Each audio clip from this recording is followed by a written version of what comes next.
Hi guys, it's April, and BookTube-A-Thon round 2017 has come to a close. I did a lot better this year around than I have done in the last 2 years previously, because the first year I didn't even know it was a thing, and last year I was traveling.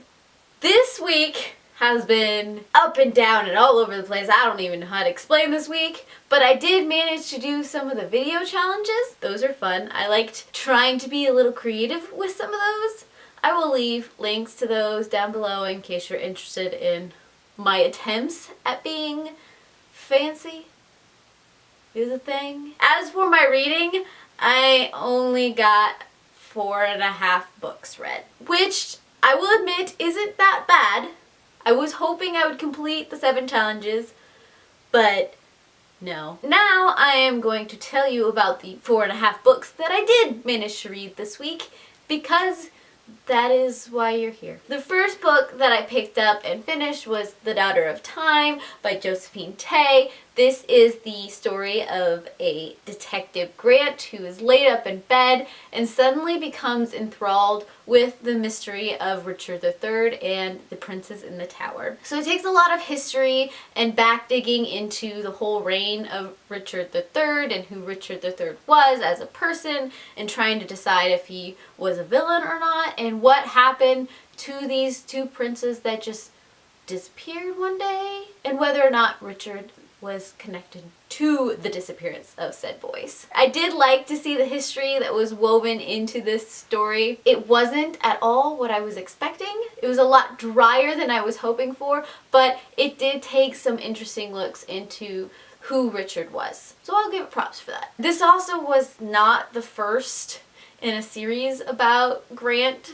Apparently there's a whole series about this, and this lands somewhere in the middle there, and I did not know that, which probably would have helped as I was reading this one. Whoops. This book covered the challenge of reading a book in a day, and I did manage to read this book in a day. 1 challenge down, 1 book read.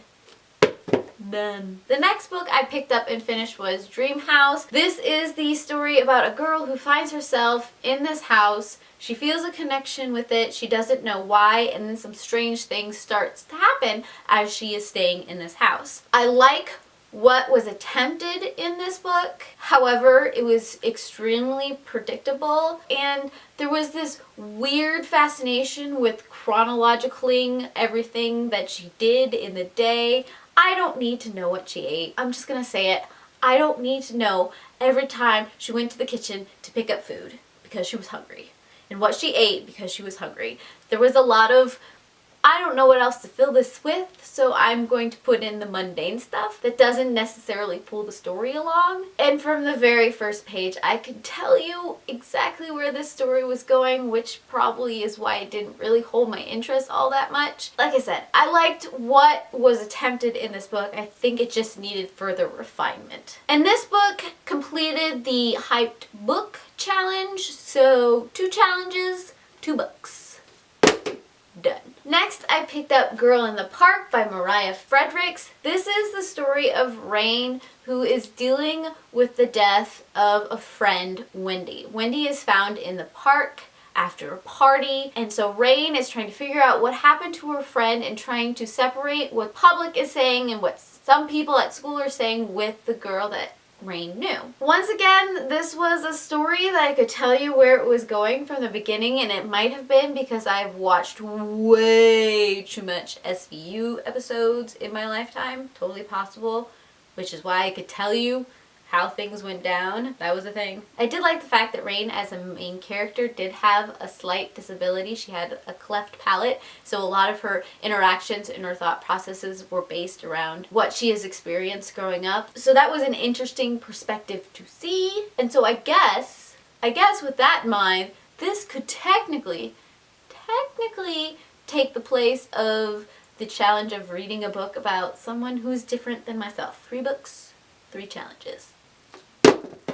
Done. And the last book that I picked up and finished was The Light in the Forest. I did not realize at all what this story was about. This is a story of True Son who is taken back to the white man after there is an agreement made that all of the Native Americans must return the captives that they have taken from the white men. So True Son, who has been raised as a Native American, is dealing with the fact that his native race isn't the race that he identifies with. It shows the struggle of how he's trying to find himself. He sees himself as a Native American and he cannot understand the white man, and so he decides that he's going to run back, and in the process discovers that he doesn't really fit with the Native Americans anymore, so he doesn't know where his life is at in the world. I have never heard of this story before, so like I said, I had no idea where this was going, and while it was interesting, it wasn't really something I would have ever picked up by myself.